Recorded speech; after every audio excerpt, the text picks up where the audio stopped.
I think all too often people forget that a brand is not the warranty. A brand is not, 10 years, 20 years. The brand is not GF Certainty, although they're amazing. No, that's not the brand. The brand is not the logo. The brand is what you stand for when all the music fades and when do people remember you. Why are so many companies still struggling when there's so much resources and data and there's so much to them, right? And I think the reason that they're struggling is because of this iron fist of my way or the highway. And we've seen many companies in history lose because of my way of the highway, right? Like they haven't been able to adapt fast enough and they've lost entirely to their competitor. And I think this is what we're going to see in the next 5 years. Welcome to the Roofing Success Podcast. I'm Jim Aline, and I'm here to bring you insights from top leaders in the roofing industry to help you grow and scale your roofing business. Greta Bajrami, how are you? Good, Jim. Thanks for having me back. It's been a minute. I'm very well. It has been a long time. You could see it in the gray in the beard, the gray in the hair.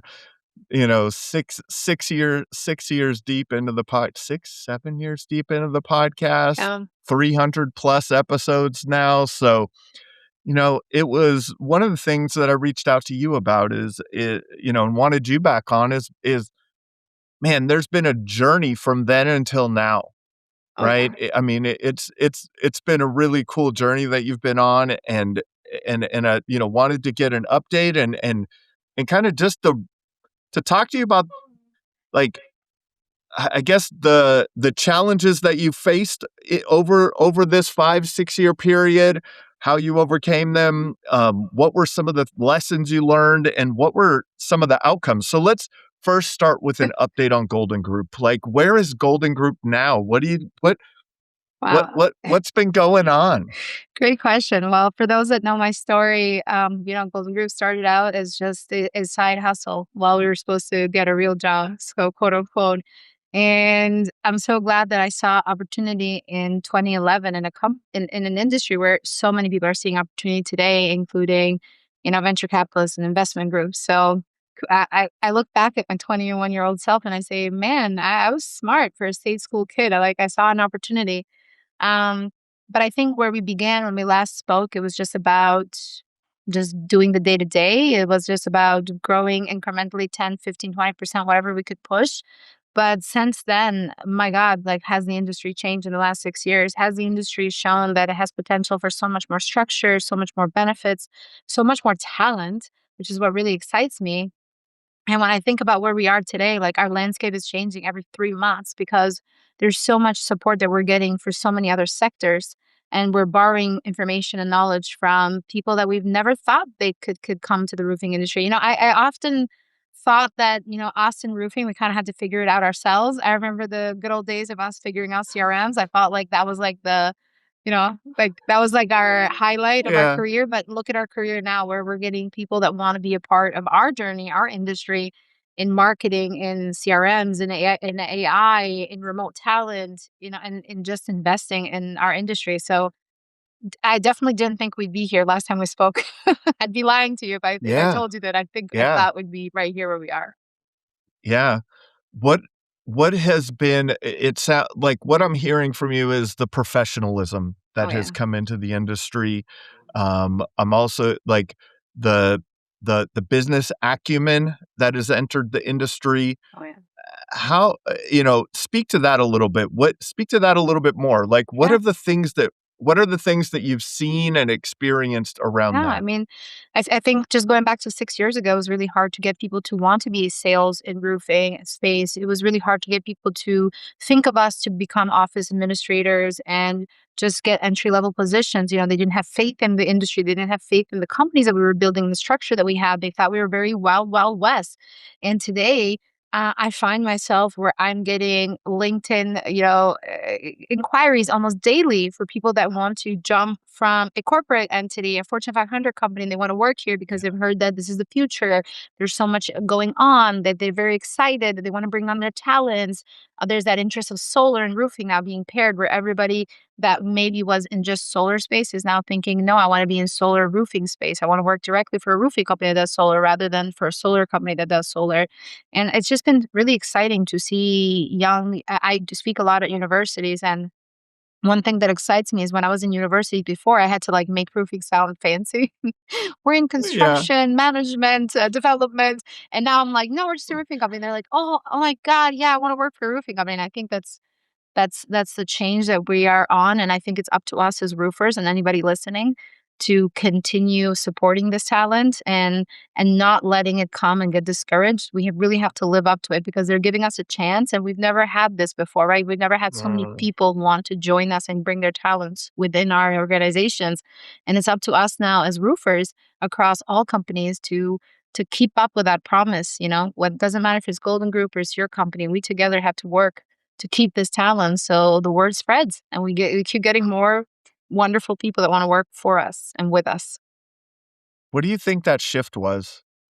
Like, what is the shift? You're out speaking at universities, and they're, instead of talking about, hey, I'm going to go and work for this Fortune 500 company, I'm getting, my goal is to climb the corporate ladder with a Yeah. very large, stable company. What have they expressed as the reason that they're looking at industries like roofing as like, wow, this Yeah. might Well, be the opportunity? a great question. I think young people are very smart and all people really. Yeah. And I think people are seeing that there's an interest in our space that's coming in from all sectors, right? Like investors, private equity, people that are buying up roofing companies, buying up, Beacon supply company, right? Like people are watching this, they're seeing this shift happening, and they're saying that, hey, look, like maybe this is the next big thing, right? We had pharma, we had tech, biotech, like, Mm. and not to say that those things are not around, but maybe this is the next big thing. And I think people will really tune into that because they hear stories from their grandparents or their parents like, oh, hey, I was in the big tech boom. I was like, I used to work in pharma sales, I used to work in this. So I think they view it as like, this is the next big thing and I should be a part of it. Why not? I have a lot of young individuals that first question they ask is, are you giving shares? Are you offering anything? I'm willing to put in the time. Like, and that's really exciting because that means that they see this as the next big industry to be a part of that's really going to be transformational in the next 5 to 10 years. I think that's a shift right there. The having shares and being part of like employee stock option pools and things like that. That's a different mindset. I think it's more of a mindset these days. I think they saw the dot-com boom, they saw Yeah. the tech boom, and they saw the people in those industries, with, if you were in NVIDIA's stock option pool, you're probably all right, like that wouldn't be a bad thing to have been in, you know? And Um, and I'll add this. I think it's because it's infrastructure, right? And I think people are more than yes. ever trying to get jobs that they know won't be replaced. Like, sure, there'll always be technology in our trades, and of course we're implementing technology a lot in roofing and even sales, but the homes are built so interesting, they're built Yeah. so different. And when a storm comes, like no matter how many drones we fly over, we still need that human touch. And I think younger people, and again, not just younger people but people in general, like they understand this and they want to invest in an industry that's bulletproof, recession proof, but also AI proof. And I think the trades Yes. the trades are like, to a certain extent, we are AI proof. Like we can leverage AI a lot. We can leverage technology a lot, but there's still a lot of elements of what we do that has to be looking at the home, right? So we can speak and advocate for it and what it needs. Yeah, definitely. What do we do with this talent? How do we nurture this talent? We don't put it in a box. What I've realized is Mm. that the talent that's coming in now, if you're going to try to cap them, if you're going to try to hand them a handbook, this is our company policies, this is our structure, this is our sales script, you're a little outdated. I say this new talent that comes in, teach them the industry, explain to them the knowledge, give them the guidelines, right? This is the floor, this is the ceiling, this is how we do things, this is best practices, but then let them go on their own, let them use their creativity to really be individuals and get the sale or do the job with the way they think. I think this is the best way because this new workforce is coming in. They're very smart. They know how to leverage everything from AI on their phone to to sourcing their own question and answers, like they're not really going to come to you. They're going to figure it out themselves. And I think if you put them in a box, we're really going to limit their potential and what they can offer to the company. Mhm. So my advice is that allow them to really bring all their knowledge, but also all their key innovation and skill set and imagination and the way they see business and the way they see your company, and give them the proper tools so they can make a difference in their time here. Because you have to be realistic. They're not going to stay with you forever. So why not get the best of them in the time that they are with you to implement change, right? So you can move the ship forward, and everybody leaves a little footprint. I think that's the best thing to do with this talent. Let Yeah. everybody leave a footprint rather than making them walk on somebody else's footprints, which sometimes tends to be just the owners. Yeah, but what do you mean, Greta, that they're not gonna stay with you forever? Do you think that people don't retire at the first company that they work for these No, days? I I think mean, this I think our parents and our grandparents' way of thinking about companies, we have to be realistic now. yeah, This workforce is very much in an entrepreneurial mindset. Everybody wants to do what you're doing. Everybody wants to do a version of what you're doing. Maybe they want to create a technology for what you're doing. You have to be a realist there. And I'd say that just make the best of the time that they are with you. You are you, and they're never going to become you. It's okay. Today with data and analytics, like anybody can get the information on Golden Group just by doing some good research. It's not like me trying to cage it, me trying to like hinder their growth, me trying to cap them. yeah, It's just gonna make them leave faster. So I need to view it as like, if you're coming to work for me, Jim, I need to view it as like, I need Jim to give me as much of his soul, his skill set, his vision on the time that he's here. Yes, Jim's life vision might be his own thing, and that's okay. But I need to be a realist in the time that Jim is here. I need to let him really innovate and be a part of the picture and leave his footprint when he leaves here. So we yeah. have a little piece of him and the time that we had him be a part of the journey. That's a different mindset, right? Like, you've been in construction long enough to know that it's construction companies are usually ruled by an iron fist or have traditionally I been know. ruled by an iron fist, right? Like, my way or the highway, like, And I think, that's a how and I want does to, sorry to an owner make that change? I think you're Yeah. absolutely right. They are run by an iron fist, but I think that is the reason why we're seeing so many construction companies on the flip side of that still struggle, right? Like, why are so many Mm, companies still struggling when there's so much resources and data and there's so much to them, right? And I think the reason that they're struggling is because of this iron fist of my way or the highway. And we've seen many companies in history lose because of my way of the highway, right? Like they haven't been able to adapt mhm. fast enough and they've lost entirely to their competitor. And I think this is what we're going to see in the next 5 years. I think the companies that are really think like my way or the highway, and maybe they won't be lost overnight, but definitely there will be a decline because now it's a journey of allowing others to join you, and it has to be done everybody's way. There's a lot of power now to both sides, not maybe the power relayed a lot with the employer, but now the power is equal. And I think as Yeah. leaders we have to be in tune with that and realize that it's not our way or the highway, it's everybody's. We're all going in the same It's route. we have to learn to row in the same direction, right? Like, 100%.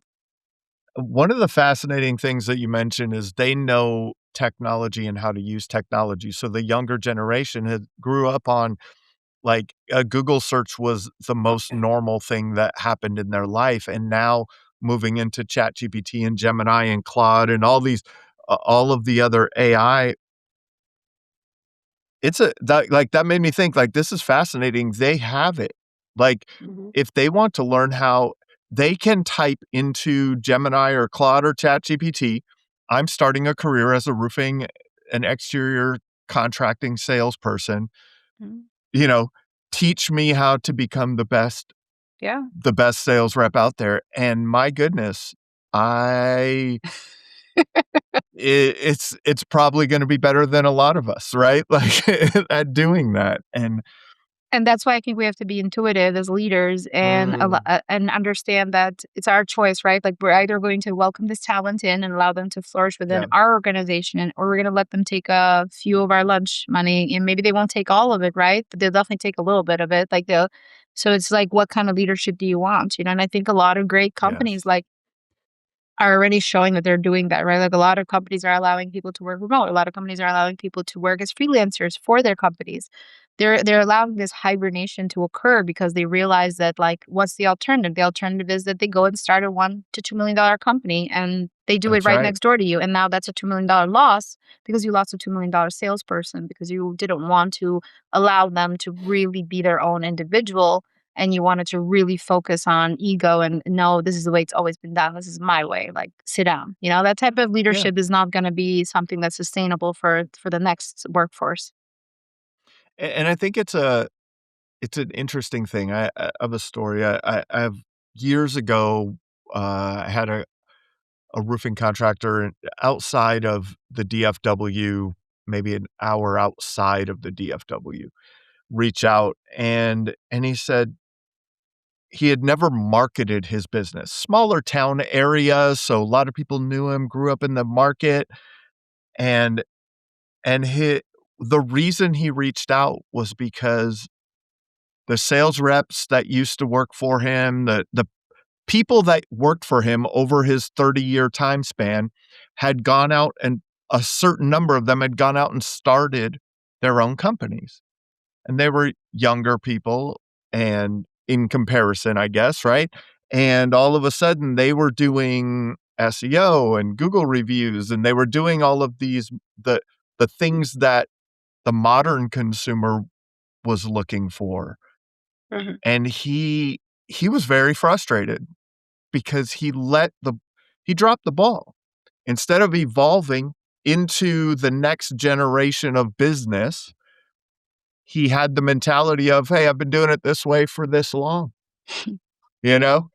No, And, I think I mentioned that in my first yeah, podcast that I ever did, where I said that yeah, I knew that I couldn't have a 100-year advantage on my competitor that had been around forever, but I could do things that I knew that they weren't doing to make time, right? And then that's what I did. that's I mean, right. that's how I started my company. As I went around and I studied my top competitors, and then I also saw where they were doing nothing or they had gone very, very stale because they were comfortable. And I said, "Oh, perfect! That's my way into the market. I'm going to turn all these stones, and I'm going to enter in quietly because obviously I'm no fool." If you've been around 50 years Yeah, and it's my day one, I cannot be like, I'm going to be the 50-year-old company just by showing up because everybody's been waiting for Greta to come into the space. Of course not. But I could do all the things that you're not doing, which allows me now to make up a lot of time. And I think that's any smart entrepreneur is going to always work that angle. So you have to say to yourself is, A, how are you working that to make sure that you're not stale and you're always being, intuitive? Or two, allow talent that comes in that's doing that for you, and sure. work with them. So, they're doing a lot of the work for you. Share the journey. I think leadership is about that. It's like what I think in leadership, I didn't understand that very early on myself. But when I did really understand is when my company really started to grow. In the beginning, I think all leaders want to do it their way. It's very prideful. It's like, I know best. This is my money. This is my investment. This is my time. But I think the moment that shift happens where you're like, you know what? No, like if these people can help me, it's okay if I make less or whatever. Like, but if these people can help me get Yeah, here faster, well, now I'm smart. Now I'm gonna get to my goals and my vision that much quicker because somebody's joining me along for the journey. And I think in leadership, it doesn't happen overnight. And I think it would be a hallmark version if we all told you, because obviously we want to appear that way, but realistically, of it takes course. time for us to trust somebody um, to help us get to our vision or our goals faster. Yeah, my friend Rosalind Burgess, she's been on the podcast multiple times. We just did a really cool, series on AI, so everyone go listening, if you haven't checked that out, go check that out. She talks about addition versus multiplication. Right? And that allowing your team to help, right? And help shape things and help build things and take their knowledge and their talents, that's multiplication, right? 100%. And it's fantastic. All right. We talked It's been a couple of weeks since we talked, but I boil it down to like three things that you still see as being underdeveloped in the industry. The first is brand and Mm, branding. The second is logistics, and the third is sales and leadership. Let's start with brand. yes. What Why do so many contractors not focus on brand? I'm going to take it back to an even more simplistic definition first. What is brand to you? Yeah. Thank you for asking. I think that a lot of people get it wrong. And I think that's the issue, right? When people think of brand and they think of, well, I have a logo, I have a website, I have a mission statement, I have a slogan. But to me, brand is about like, what's your legacy? Like when you're sitting down and you're in a coffee shop with your kids, what does somebody think of you when they walk in by you? Like, what do you represent as a person? Forget the company, but like if you're its leader, Mm, if you're its CEO, if tomorrow you have a president that's going to walk inside your shoes, what does it stand for? And if you answer roofing, it's incorrect. Um, the brand isn't roofing. Roofing is what the brand does. Roofing is what the brand mm, delivers. But the brand, what the brand is everything that it's committed to deliver roofing, right? So for me, my commitment to deliver roofing has always been tied to craftsmanship, where I want to be known as the number one place that really trains and harvests and really promotes craftsmanship in the trade. And two, I want to be remembered as the best customer service. I want to be remembered as the Ritz-Carlton of the Four Seasons of the roofing industry. And that is what my brand stands for. And now with those two principles in mind, there's a lot of things that come out of it, right? Like there's the there's the customer holistic approach, there is the professionalism, there's the customer service attitude, the timeliness, the management, whatever, but they're tied to those two things. And when we do all these things correctly, we produce great roofs, right? Because that's what we do. We do roofs. But I think all too often people forget that a brand is not the warranty. A brand is not, 10 years, 20 years. A brand is not GF certainty, although they're amazing, no, no, that's not the brand. The brand is not the logo. The brand is what you stand for when all the music fades and what do people remember you, and I think you can mirror this through many, many companies, like what does Apple really stand for? When you think of what they do, right? Like they have an iPhone, but everybody can make an iPhone, but what do they really stand for? And you have to challenge yourself to think that way. And it's going to be different for everybody. But if you find yourself asking yourself, like, what does my roofing company stand for? And you keep going to the warranties or we answer the phone fast or like, we've been around, we have 5-star reviews. Like again, you're not really answering the question. So that's mm. brand to me. So how does someone answer that question? What questions do they need to answer to get to this is my brand? They got to ask themselves what is the one thing that's really unique to them, and they got to look inward. And then what's one thing they do really, really well that is not tied to a product or another person or a thing, right? Like it has to be something that's really tied within them. Now it could be an emotion, right? Like I mentioned Ritz-Carlton or Four Seasons because it's the way they make you feel when you're in their establishment. And yes, sure, it's a luxury hotel, but the feeling that you get when you're in these establishments, I mean, it's remarkable. You feel like $1 million and you might just be getting coffee. You might not even be a guest in their establishment, but yet you feel like, wow, I feel good that I got this cappuccino here. Like this was a choice. I could have had this drink anywhere, but having it here, I feel really good.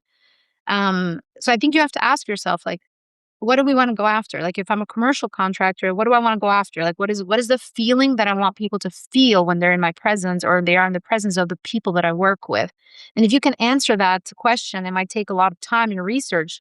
That's your bingo moment because once you know what that is, now you can build a marketing strategy around it. Now you can build a structure around it. You can build a team and a process around it. But unless you define what the feeling is supposed to feel like, you won't really know. So, for example, for Golden Group customers, I want them to feel like us working on their home is our absolute it is like the highest honor. Like they've chosen us to work on their Mm, home, the thing that they care more about. So this is where they make their memories. This is where they go 9 to 5 to have a job to keep a roof over their head. So I want them to feel that when they've selected us, as if we have been honored with the highest trust, their home, their most prized possession. And I want them to understand that to us, it's not about the price. To us, it's about just this fact alone. It could be a $200 ticket. It could be a $200,000 ticket.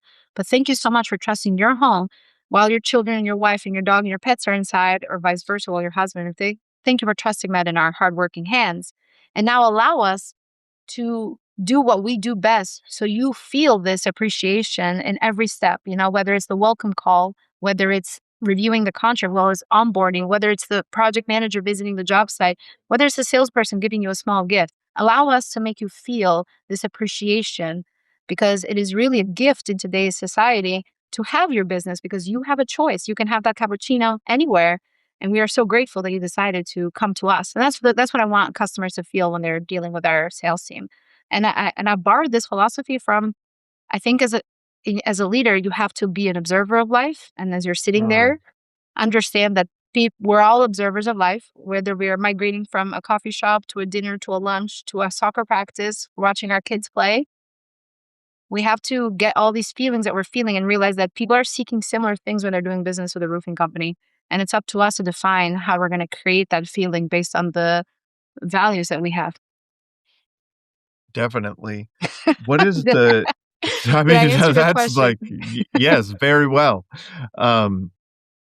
What is the easiest part of that process, and what is the hardest part of that process? The easiest part is finding it out. Believe it or not, it doesn't take a lot of effort to find out how you can make customers feel. The hardest part is when the ball is rolling and you're making great earnings and your company's rising, to stay committed to it. Because as a leader, now you start saying, oh, well, we don't really care. We don't need their business. We're not going to give them a discount. Like, they have to pay in full. I don't care if they're upset. Too bad. And that's when you have to correct yourself, right? Like, the best organizations stay true to their promise, no matter what. And I think I mentioned this in an earlier podcast, but like, Nordstrom is a company that I worked for when I was in college. And it didn't matter if people returned shoes 7 years later. Like, these shoes had been worn for 7 years every single day. And people would be like, I want my money back. It's full.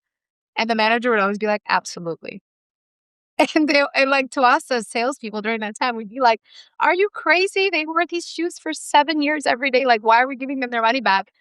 And the manager said, it doesn't matter. Like, it doesn't matter like how hard the sales were today. It doesn't matter if we give them the refund today, it affects us negatively. It's like, we have to stay committed to the process, especially on good days and bad days equally, right? Like, and I think in roofing industries, in bad days, we actually are very nice to people because we're kind of like on scarcity. We're like, oh my God, I need this guy to like not do me a bad review. But I think roofers lose it in good days. Like, when there's a storm that came through, when they have like a $10 million contract that they got and a single lead, this is when they lose it, because now they say, you know what? I don't care. We don't need his business anyway. And that's when it matters most. That is a great insight for everyone listening. In the last few years, let's be honest, they were good years. Mm-hmm. Last year was not as good for a lot of people. I don't know how it was up in the Northeast where you are, but I talked to contractors all over this country, and it was fascinating. In October of last year, we had the RSRA annual event, and it was the first time that we had about 150 contract companies in the same room from all over the country. And it was like, oh, you're not having a great year either? Oh, wait, you're not having a great year either? And there's this, when it's easy, you're right. Like, when it's easy, people let things slide, let things slip. It's like, oh, no, I'm just getting more business. No big deal. There's another one there. I talk about this in the reference of sales reps, also in storm restoration markets where your sales reps are door knockers. I've always found, and not that it's true across the board, but I've always found that those sales reps usually don't have the same effort in follow-up than a retail sales rep that works, leads and referrals and their network. And I think it's because there's always another door with storm damage, right? And so they get to just skate by and move on to the next one. And, oh, it's all right. Well, there's another one around the corner. There's always there's another one around the corner. Don't worry about it. There's another job coming. There's another job coming. The market will definitely show a lot of businesses what they need to focus on over the next year or so. Like this year, I think specifically 2026, let's market, Greta. Like, I think a lot of companies are going to have to face some harsh realities 100%. around that. I mean, we had a very good year. So now it's going to be kind of, especially as more private equity is in the space, as more structures being added to the space, you really have to be fit to be in the race. So I think it's going to come. It's going to come out to you have to put in the workout to survive this year. That's for sure. Before we carry on with the episode, let's give a shout out to one of our sponsors. Roofers, let's get real. You're great at building roofs, but are you great at building a steady stream of leads? That's where Job Nimbus Marketing comes in.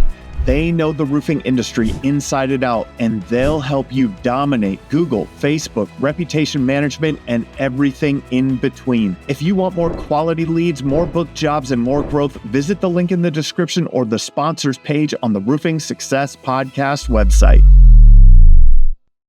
There's no reason you're seeing our sponsor Coast pop up all over the roofing industry right now.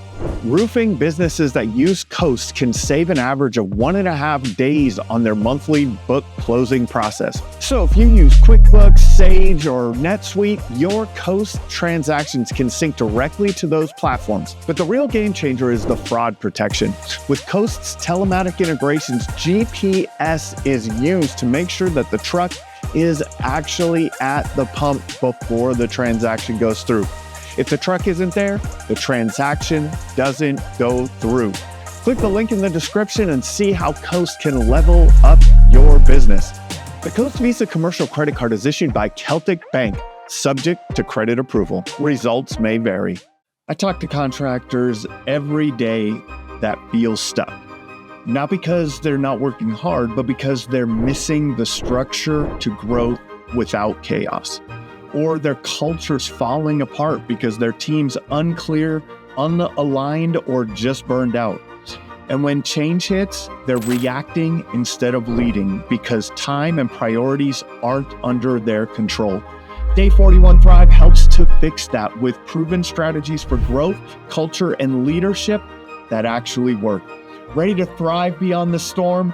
Visit the link in the description or visit the Roofing Success Podcast website on the sponsors page to start your journey today.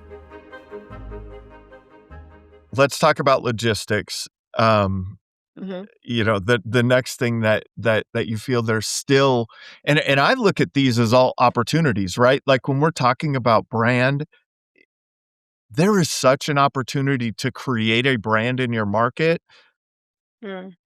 without, like, there is still a great opportunity, right? They're fantastic opportunities. So what you're seeing in this as like gaps in the industry, they're really just opportunities for people that if they solve these problems, my goodness, you're going to have a great business, right? So on the logistics side, right? What are the gaps that you're seeing there? I mean, in the logistics sides, I think that in construction, one thing that we see often is that there's no busy bee work. I call it bee work because bees, like the that make honey, only because I feel that we still pull our labor force in 100 directions. And when people are pulled, they're never able to perfect anything. And there's no actual point on how to get to A to Z in the fastest way and leanest way possible. So it becomes a lot of noise, right? And I think in construction, we add to this level of stress to our workforce, especially in logistics, where we're pulling foremen, we're pulling crews in multiple directions. One day they're doing commercial, one day they're doing TPO, one day they're doing residential, one day they're doing storm chasing, siding, solar, deck, you name it. And I think one of the reasons that Global Group has been successful, and that's something I've always spoken about very, very loudly, is that we have to allow people to really own their craft. And the only way to do that is if they're perfecting something over and over day, and we can allow them to be the best version of that. And instead of like a day that goes quiet, instead of letting them hit the books, we're like, oh, perfect. You don't have something to do today? Like, go start this deck for me. you know, it's like, that's great. But now you've taken their focus out of what they were doing. And now they're worrying about decks, but when they were like in siding. So I think that is right there one of the biggest things that I advocate for. The other biggest thing that I advocate for is that we have to leverage technology here in this sector, and especially even AI, as much as we can, and CRMs. Let's be honest, like most people don't use their CRM to their full potential. And I think in logistics, having real data and having real numbers and allowing human beings to see it, to absorb it, to read it, allowing customers to understand it, it increases communication. And with increase of the communications, you're always going to have efficiency. You're going to make more money. And everybody's going to be happy at the end of the day. Everybody's going to go home happy. I think that one thing that I challenge all roofers is like, I know everybody has a CRM now because that was the biggest push 6 years ago when we last spoke. But how many people are really using it to the full capacity? How many people are Not understanding the many. reports that they're pulling? And are they really absorbing this data? And are they making informative decisions based on the data, or are they just making it because how they feel that day? Because how you feel today might be very different how you feel next week. Today, you might be stressed. So if you make a decision today that overwhelms your foreman, overwhelms your roofers, overwhelms your office team, as a leader, like you did a disservice to yourself because you reacted without actually reading and absorbing everything. And I see this roofers do it all the time.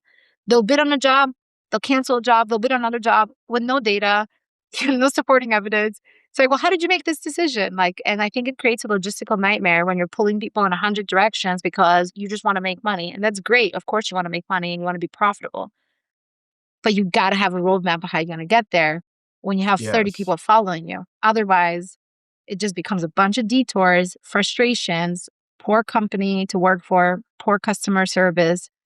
And ultimately, when there's poor communication, it often is reflected in the P&L. Let's be realistic. It's not like a company's going to make tremendous money and profits and have a killer year if the logistics are not there. The logistics are everything. It's about taking what was said, and now it's like, okay, we sell croissants. I make jokes all the time, but if we don't have the formula, we don't know how to bake it. Well, that's good. We just gave people, great. We did a good job selling an illusion, but like we can't actually give you a product to taste because we don't know how to make a croissant. We don't have a formula. It's crazy, right? Like, but and I think now with the advent of AI, the way that you can develop the speed at which you can develop your SOP library Mhm. and kind of even have a conversation with Claude Uh-huh. and just brain dump into it and have it organize those thoughts for you Mhm. if you're moving from that kind of startup phase where you don't really have a lot of these processes in place into the like I mean there and how long did it take until you felt comfortable in your process? I would say that the word comfort, maybe we're never really comfortable in the Never, process, yeah. but I would say that in the last 3 years, it's definitely been perfected, but it's been obsessive, right? Like, I think a really Mm, good leader is obsessed with this process more than anything. And the heart of a service provider is going to be the hands, right? So the heart of a roofing company at the end of the day is the logistics, right? Is the onboarding, is doing the actual work. I mean, that's how we get paid. That's how we recognize revenue is when the roof's actually done. Everything else before that is theoretical, and it's promising, and two parties are saying yes, yes, like this is what we're going to do. But I think the actual we're service providers, so the logistics is the heart. And I yeah. think that unless you're absolutely obsessed with it and that's where you live, and you live in operations and you breathe there, it doesn't matter what your title is within the company. If your name is somehow attached as an owner, founder, investor, if you're not obsessed with that operations and you're not observing it every single day, I don't think you'll ever be comfortable with it because you won't know it. You got to know it better than everybody else. And I think too oftentimes I see roofers that say they know it, but they know the marketing or the sales, and they're subbing this out. Even if you sub the work Yes. out, you should be obsessed with every single process of even how that dumpster goes there, how that permit is pulled, how that warranty is filed. And if you're not turning and watching and obsessing over this and how to perfect it, you're kind of like, again, you're bringing it back to the croissant maker. You're sort of the croissant maker that, like, maybe you had a recipe that was good when you started, but you never went to taste your product and you never saw it. And maybe they're stale and they're not really good. And that's why people don't come back to you. And I think in the work that we do, we have to be obsessed with what we create with our hands. And I don't care if you're subbing it out. You should be out there every day, every week, seeing what you do and seeing if it makes sense and if you're proud of what you're seeing done, and if you're seeing bottlenecks, and then you're saying, okay, for us, the bottleneck was always material. We don't have warehouses. We don't keep material. We realized that it took too much effort to take the material from the truck, put it in a warehouse, pay for the warehouse. Material now is like a mess. Like if people can't find it, they have to no. So we decided that we would watch our orders, and we would have a very small, waste factor to allow us to be leaner. So we didn't have to waste so much time driving back and forth and housing material that we never used. But that was an observation that had to be made there, right? Of how much Yes. money were we really saving by having warehouses? Definitely. The other thing that I hear in that is it's the effect on the customer experience. I think you mentioned this, that people focus on the marketing and sales side, and they feel like that's the customer experience. But that's not the customer experience is building the roof, right? The customer experience is at their home. How like, what processes have you put in place over the years that have made the most impact, that you feel made the most impact with Yeah, that customer experience? at Golden Group, I've always thought of how to minimize anxiety. So I think I like to pretend I'm a therapist of our customers. And I think of a roofing customer, somebody who has a lot of anxiety. A lot of people, especially in my position, are buying this full out, right? This is a retail purchase of 30, 40, $50,000. This is a lot of money that's coming out of somebody's savings account or portfolio, right? Like they're moving this money around to be able to afford this project. So there's a lot of anxiety there already. Even if you're the best of the best, there's a lot of anxiety. So I say to myself, well, how can we minimize the anxiety the customer feels? What can we do better? And we realized that, like, if we ask for deposit on the day of the job or just 2 days before the job, it lowers anxiety a lot. People don't like to Mm, part with this much money and then have you be on a 3 to 4 month backlog. As much as we would have loved that liquid capital, it's better that it sits with the customer because their anxiety is much less, right? And then we realized something as simple as a welcome onboarding call. We realized that people really enjoyed like taking 5 minutes and scheduling like this welcome call. Now it meant that we had to do it with a human, right? Rather than having AI or like having an automated email that went out. But we realized that when we did a welcome call with a human and we laughed a little bit, we talked about it. We were like, "Oh, is there anything in this job set that's like a wish item for you? Oh, like I really don't want you to be here on Saturday. Oh, like the dog's really important to me. My pool. Can you watch my rose bush?" Even though the sales guy may have had those conversations, to them it felt really, really good to have this welcome onboarding call. And then we found out that if we just gave the customer everything we had, their anxiety lessened completely. What do we have? We have pictures, we have proposals, we have permits, we have, orders, delivery information. We have all this information that sits in our CRM. Why are we sharing this with the customer? This mm, makes them feel really good. It makes them feel that, hey, they're listening, they're paying attention to me, like they understand what I want and what I need, and it's keeping the communication portal both ways. So now they know if there's a permit that's not issued yet because we're letting them know in live time that everything we're seeing they're seeing too.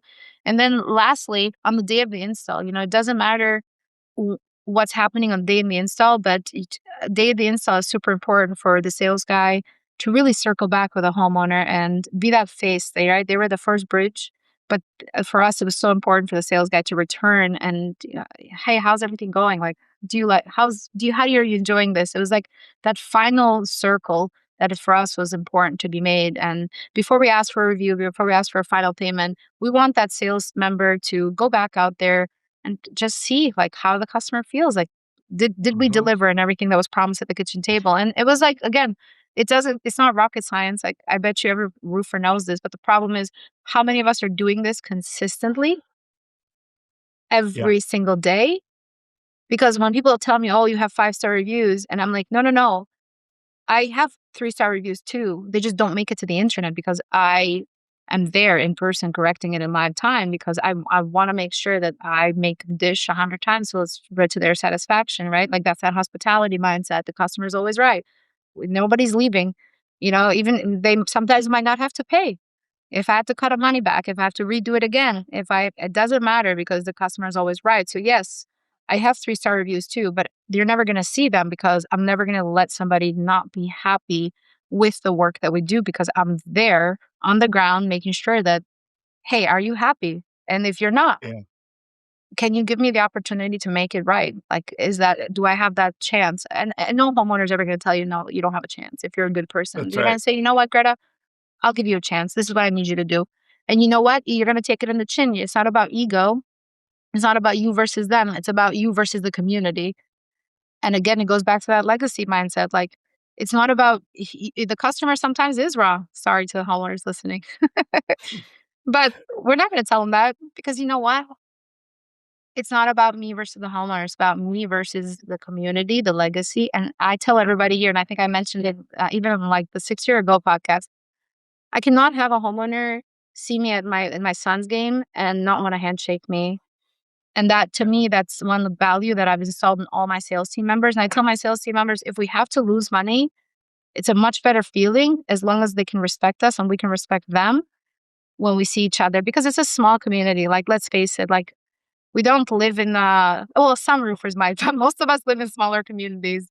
Chances of you seeing your customer again or their friends, it's high. So do you really want to have him slander you, or do you want to avoid him in the parking lot, or do you want to look him and her in the eye and handshake? Because it's all about communication. A resolution can be reached diplomatically with any person if you just try. And to me, when I have customers that are very angry, this is the one thing I ask them, Jim. I say, I want you to go back to the home that you decided to work with us, and I want you to please allow me the opportunity to make it right. I promise you that whatever plan you put in forward in front of me, I'm going to respect it, and I'm going to do everything I can possible within my limitations here to make it happen. If you just allow me to go back to that moment when you told me that I want to award you my business, and I've never had a homeowner that tells me no, get out. Never. They say, you know what? Thank you for saying that.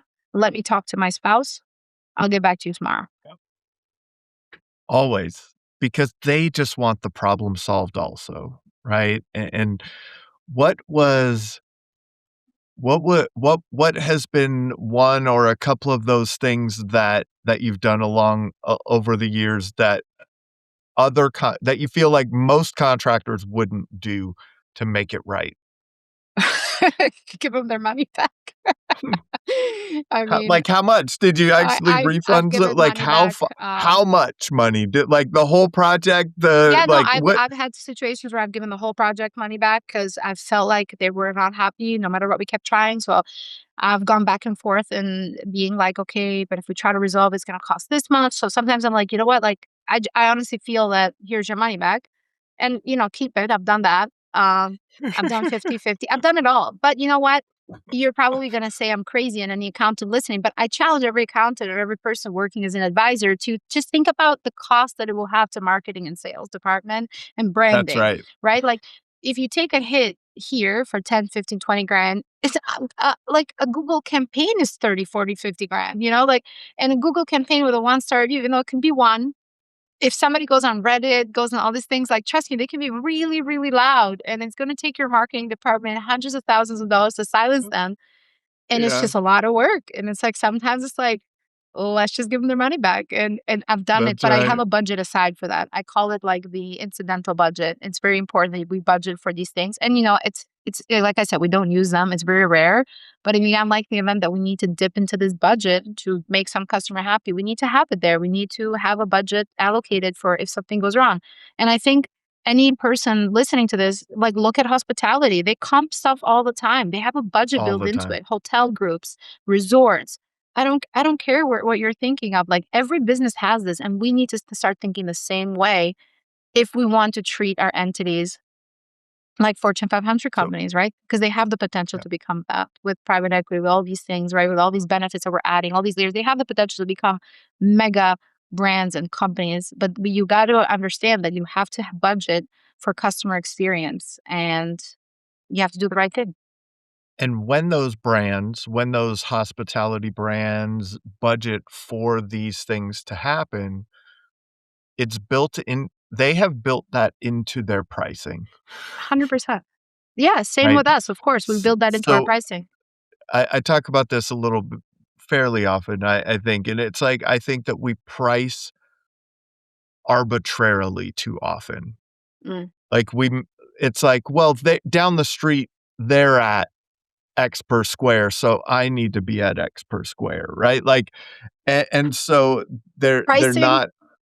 I was gonna add to say pricing should be a formula that's reflective of what it really takes for you to be in business, Mhm. not what somebody else is charging down the street, not what the competitive price is to be on the marketplace, not what you think you should charge.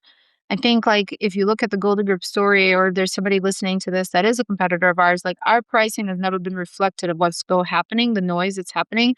Our pricing has been reflective of what it takes to us to do this every single day, like what it takes for us to be in business every day. Yeah. And the price has to be a mathematical equation. You cannot allow sales team members to make a price on what they think it should be. It should really be a math equation. Yes. A salesperson making up the price is the price that gets the sale, right? And that is not a profitable price a lot of times. Let's talk about sales and leadership. Um, man, we lose the industry loses a lot of talented salespeople.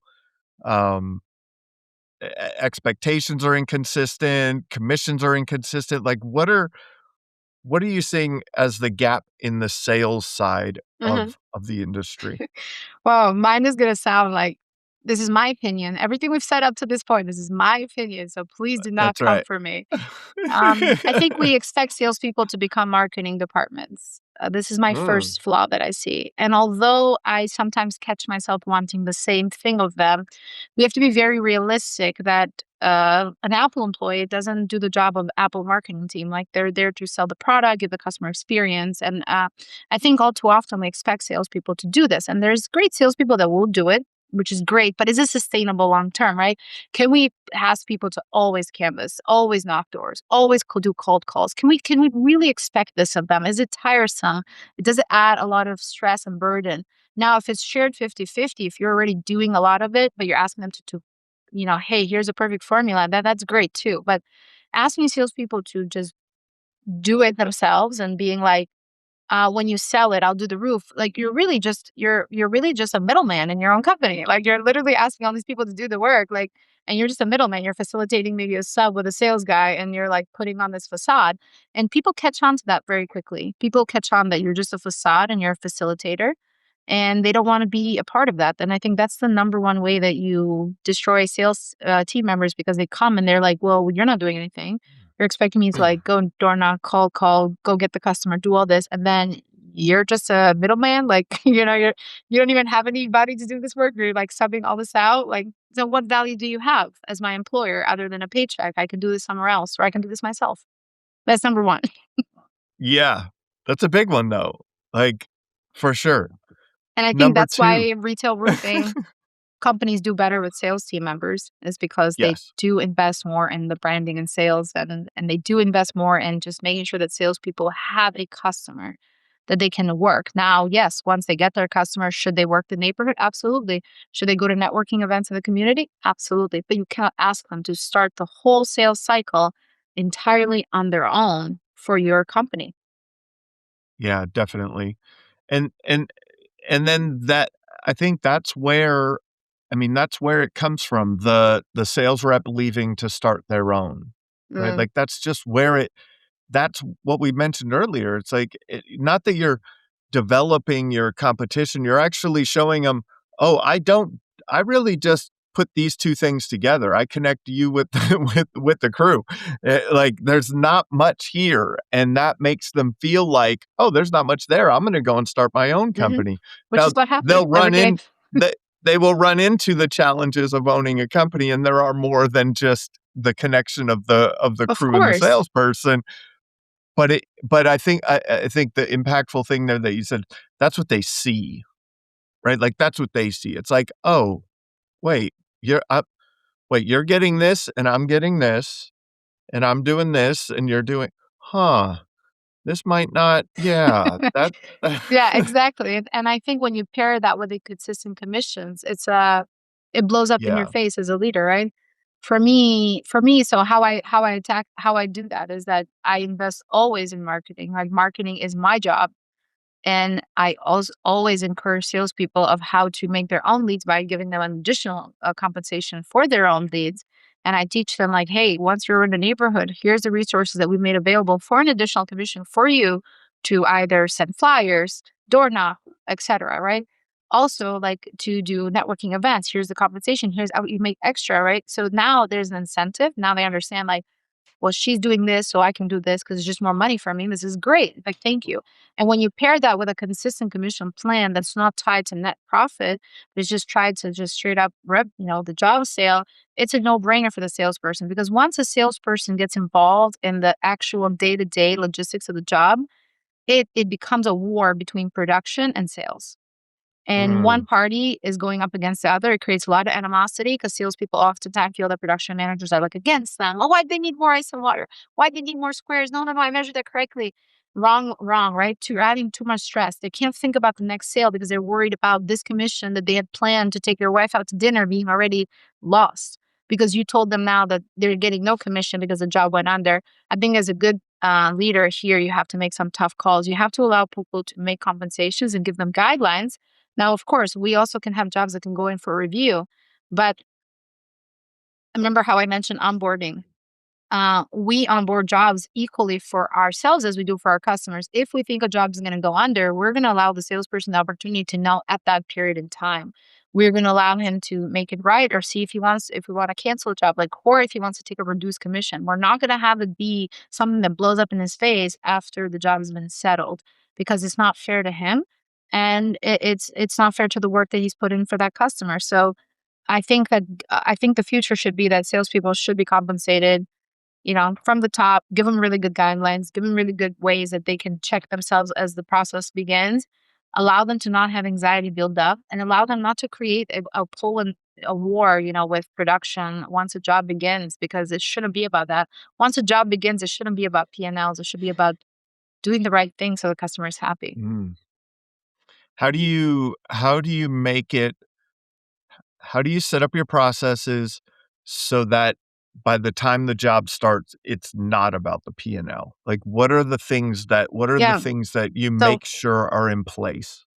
for us, the moment that we have all of our contracts are reviewed before they go out to the customer. It's one thing that salespeople, when they come here, are shocked. They're like, "What do you mean?" Because we have to uphold ourselves, right? Like, so if we're signing off on a project, we believe that our production team should have eyes on it before our signature goes on the dotted line.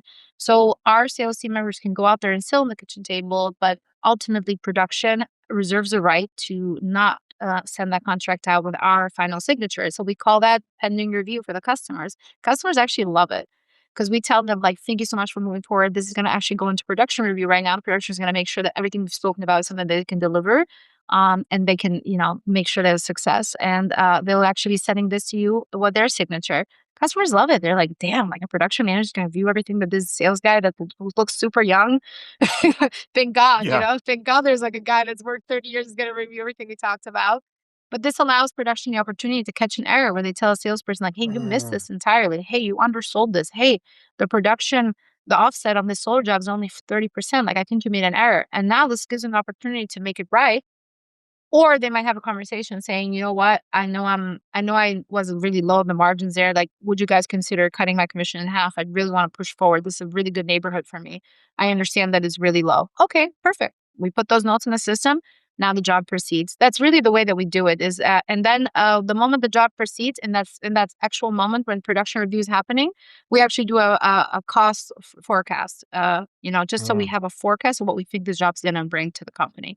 And we're very transparent with those numbers. Everybody can see those numbers from our company, and it just makes people feel good, because we tell people all the time, it's not about selling jobs.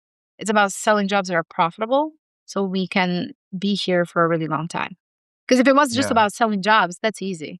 I can go outside right now and sell a bunch of jobs. It's not about that. It's about selling jobs that allows people to have benefits, allows people to have careers, bonuses, dinners. It allows people to just feel good when they come in here. I'm not trying to run a company to the ground where I can't afford water, or I can't afford coffee, and I can't afford yogurt for my team who has requested. That was the request this week. They wanted yogurts and fruit because they're all on health journey. That's great. I want to be Okay. the employer that doesn't have to stress because we don't have the budget to put $500 in our fridge every week for our team. That's not the kind of company I want to build, right? So the message to the sales team and to everybody is like, let's get jobs where we're profitable, because we're in business to make a career. And homeowners need to understand that they're supporting a career. And if they don't want to support a company that's building careers, then they're not our ideal customer, Mhm. because purchase is a choice. And I hope you do the sustainable, people are, and this is something that I will speak now directly to homeowners listening, if there is any.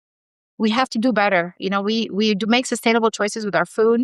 We make sustainable choices with our clothes nowadays. We make sustainable choices with almost a lot of stuff nowadays. I see consumers, especially here in the Boston market. I'm very proud. We don't make good choices when it comes to our home and trades contractors. And it's allowed us to be in the position that we're in. And we really need homeowners to start valuing what we're doing, because it's for the greater good. And it's not about Greta Yeah. and Freddie as owners. It's not about Golden Brew. It's about the 42 people that work here and their livelihoods, and the fact that they can support their families, and they can have teeth, dental insurance, and they can have health care, because that was not a thing. When I started Golden Group, I had no benefits for anybody. Not because I didn't want to, but because the price per square would Yeah, never allow me to. for sure. It's it makes me think like there's these TikTok videos and Instagram reels now that I've seen a lot, and it's like it's a spoof on this kind of from the homeowner perspective of like someone goes to a restaurant and breaks down the menu as if like, well, look, if I buy these eggs myself, can I bring the eggs myself and then you could cook the eggs and like, you know what I mean? Like kind of the way that a homeowner treats contractors most of Mhm. the time. Like it's a strange relationship where they a lot of times homeowners or the wrong customer doesn't want you to make any money. Yeah. And we see And, it every day. it's crazy. And so being able to express that and express that, hey, no, look, we're a company that's going to be around for a long time and we're going to take care of our team and we're going to, like we're creating careers for people and I hope that you value that in your community, right? Like, and if some do and some don't, but your customers are the ones that do, and you've had a lot of those customers because you guys are wildly No, I successful, mean, right? Like they're out there. Everyone listening, 100%. those customers are out there. Those customers are out there, but even the ones that are not, I challenge them. Like, if you're spending $10 this morning on a cup of coffee and you're okay with it, you are because you're buying it every day. And I mean, I think that's what Yeah, the coffee's come up to now. Like, I swear, you can never leave a coffee shop without $7. I know. And it took a second for that coffee to be made by a machine. But you don't want to pay your roofer sometimes like $1,000 for like for like a service that they're getting up on a ladder, they're driving to you, they're like hanging from, so like shame on you for thinking that way, right? Because it's a craftsmanship and it's a trade and it's people working with their hands against elements, snow, winter, rain. Like look at all the people that were doing ice dam removals, they were out there freezing and they're doing it for you. When they have a choice, they can be the barista in the coffee shop, but they're choosing That's to right. do this. Like, let's not kill this dying art. Like, AI cannot come and remove your smell. So don't destroy craftsmanship. Respect it and go back to valuing it as much as you should value everything else. Like, I actually love that people are valuing farmers more than ever today. But I want everybody to rise up and respect tradesmen just as much as you respect the farmer that made the tomato because it's no easy task asking us to go against, 100-degree days, go against hailstorms, go against all these elements. And you're telling us to do it and you're telling us to net $100, but yet you're willing to buy a cup of coffee that took a penny to be made. Like, come on. You have to understand to respect things. And we need to go back to respecting craftsmen, artisanals, farmers, the basics, right? In a world of digitalization, it's time to respect the people that are going to be around working with their hands more than ever. And don't nickel and dime there. Nickel and dime yourself somewhere else. Don't nickel and dime somebody here because that's sad. Sometimes when I have mornings I want to nickel and dime the roofers, I almost pause and I look at them and I say, no, I can't. I have to stand up for the people because you're asking us to hang off a roof for 10 hours in 100-degree weather and you're asking us to do it for no profit. Like, no, Yeah. we do enough habitat for humanity roofs. This is not going to be one of them. And show some respect. Because would you do that at your job? I tell homeowners, would you go to your job Yeah. and do all these things for free? No. No. And most of them work from their No. laptops and they wouldn't even do that for free. But you're asking somebody to put 5 tons of debris in a dumpster for Yeah. reduced cost? I don't know. Is that ethical? No. So I think we need to start respecting trades and we need to start being ethical in how we're treating people in the trades so we can have more of them. Because if we allow roofers to do what's right for the customer, they will at the expense of underpaid and undervalued people, which will continue creating scarcity in the marketplace, which we've seen. We don't have to talk about it in this podcast. Let somebody else talk about Yeah. it. We've seen roofers decline more than ever in the last 24 months. Not that Yep. many people want to be roofers anymore. People are becoming. Well, I'm losing most of the roofers up here in the Northeast to Amazon drivers. Wow. Yeah. It's a changing landscape there's going to be a lot of challenges into the future. Let's talk about your journey from I mean, this is like, from being a side hustle to through private equity now, like Yeah. through your journey into private equity now, reflecting on that journey, what advice would you give a contractor to build a sustainable long-term company that benefits themselves and their team? I would say treat this like anything else. Don't treat this as a side hustle. Don't treat this as a one-off. Don't treat this as transactional, right? Like money in, money out. Have a vision, have a bigger plan other than yourself, and see this as having a full potential to be a company that maybe you can give to your kids, or maybe you can give to a private equity group. Just have a really bold vision and a clear understanding. And for me, that was never the case. I always thought Golden Group was just going to be money in, money out, like a company that existed to pay my bills. I honestly never thought that I could probably be anywhere else other than here. But when I realized that in entrepreneurship, we are no different. And I think we excuse ourselves because we work in trades. We think that a lot of the privilege that other entrepreneurs have around the world doesn't belong to us. And I think when private equity got into the space, it made me realize that we have businesses like the rest of the industries have businesses. We're no different than everybody else. So why do we behave differently? Why do we not invest? Why do we not think of growth? Why do we not think of branding and marketing, all these things, implementation, structure, and exit strategy? Why do we not think of it? Well, we didn't think of it because it wasn't possible until yesterday. But today it is possible. So imagine if we can build a company and then go build another one, even better, maybe maybe with a different view. Imagine if we can become authors, consultants, and that's a lot of people that have come to me saying, "Hey, Greta, should I sell?" And I said, if you have the opportunity to do more than one thing in this lifetime, would you take it? Or like, would you be a one-hit wonder? And they said, no, I want to be like a multi-platinum, artist. I don't want to be a one-hit wonder. And I said, well, this is your shot. This is your shot to show the world that you can do more in this lifetime than just one thing, one company. And I think that is what the journey that I would tell everybody is like, once you start thinking of yourself as, hey, I don't want to be a one-hit wonder. Yeah, comfort is great, but I want to do many things in this lifetime. I want my kids to see me do many things. Then this is your shot to do that. And let's build companies that allows us to do that, because until yesterday, it was never possible. But now it is possible. People want to buy roofing companies. People want to invest in roofing companies. And this is your shot. So why not take it and prove to the world that you can do more and create more, and you can create more roofing companies. There's a lot of private equity that like they only have non-competes or only for 3-4 years. You can do another roofing company, even bigger, even better. Imagine what that would mean for you as a person. Forget the money for a minute. What does that mean for you as a person? The money's going to come, trust me, when you're doing things that are purposeful, and you're going to make a lot of money. But the point is, how does that make you feel? Because until yesterday, for me, that wasn't even a possibility. I thought I was going to literally retire here at Golden Group. I was gonna come in with my cane and I'm gonna be like, all right, guys, like, my hip has given out. Like, I can't do this anymore. And the reason I decided to partner with my partners as Stoneberg Roofing Partners was because I realized that here was a Willy Wonka moment where I could have the eyes in the experience, where I can keep one eye, the Golden Group eye, but now I could borrow an eye from some of the most incredible people in the world, working at some of the most incredible places. What a blessing to be able to do it while still owning and leading my company. It's like I just got a PhD at like Harvard, Cornell, and all these places where these people graduated from, and I didn't even have to pay for it. All I had to do was allow them to share the journey with me, which is still incredible. Like, I think people don't understand that if you partner with the right partners, nothing changes. Like, nothing changes here. Like, the office still looks the same. Everything's still the same. The only thing that changes is that now I'm given a look into a world where I would have never been able to even have a sight into. Like, forget it, would have been cloudy all the time. There would have been like, there's nothing there. Just keep working here, Greta.